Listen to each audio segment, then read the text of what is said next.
2025 मध्ये जागतिक अर्थव्यवस्था अनेक बदलांमधून गेली आहे, ज्यामुळे काही देशांनी त्यांच्या संपत्तीमध्ये लक्षणीय वाढ केली.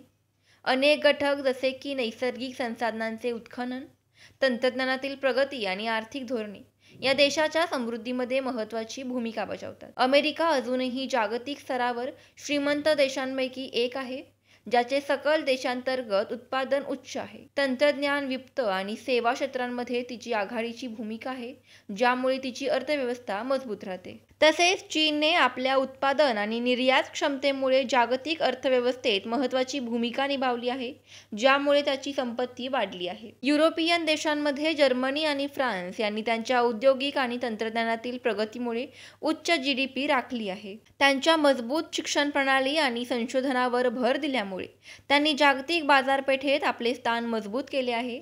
तसेच जपानने आपल्या तंत्रज्ञानातील नवीन कल्पनांमुळे आणि उत्पादन क्षेत्रातील कौशल्यामुळे आपली अर्थव्यवस्था स्थिर ठेवली आहे. मध्य पूर्वेतील देशांमध्ये सौदी अरेबिया आणि संयुक्त अरब अमिराती यांनी तेल आणि नैसर्गिक वायूंच्या निर्यातीमुळे मोठी संपत्ती मिळवली आहे. तसेच त्यांनी आपल्या अर्थव्यवस्थेचे विविधीकरण करण्यासाठी तंत्रज्ञान, पर्यटन आणि वित्त क्षेत्रांमध्ये गुंतवणूक केली आहे, ज्यामुळे त्यांचा GDP मध्ये वाढ झाली आहे. कॅनडा आणि ऑस्ट्रेलिया यांनी नैसर्गिक संसाधनांचे शोषण जसे की खनिजे, तेल आणि कृषी उत्पादने यांच्याद्वारे आपली अर्थव्यवस्था मजबूत केली आहे. तसेच त्यांनी शिक्षण, आरोग्यसेवा आणि तंत्रज्ञान क्षेत्रांमध्ये गुंतवणूक करून आपल्या नागरिकांच्या जीवनमानात सुधारणा केली आहे. या सर्व देशांनी त्यांच्या आर्थिक धोरणांद्वारे, तंत्रज्ञानातील प्रगतीद्वारे आणि नैसर्गिक संसाधनांच्या शोषणाद्वारे 2025 मध्ये जगातील सर्वात श्रीमंत देशांमध्ये आपले स्थान कायम ठेवले आहे. त्यांच्या यशस्वी धोरणांमुळे त्यांनी जागतिक अर्थव्यवस्थेत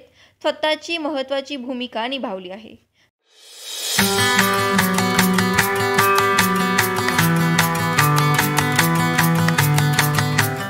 धन्यवाद. माहिती आवडल्यास फॉलो, लाईक, शेअर करा आणि अशाच माहितीसाठी पाहत रहा आपला महाराष्ट्र डिजिटल.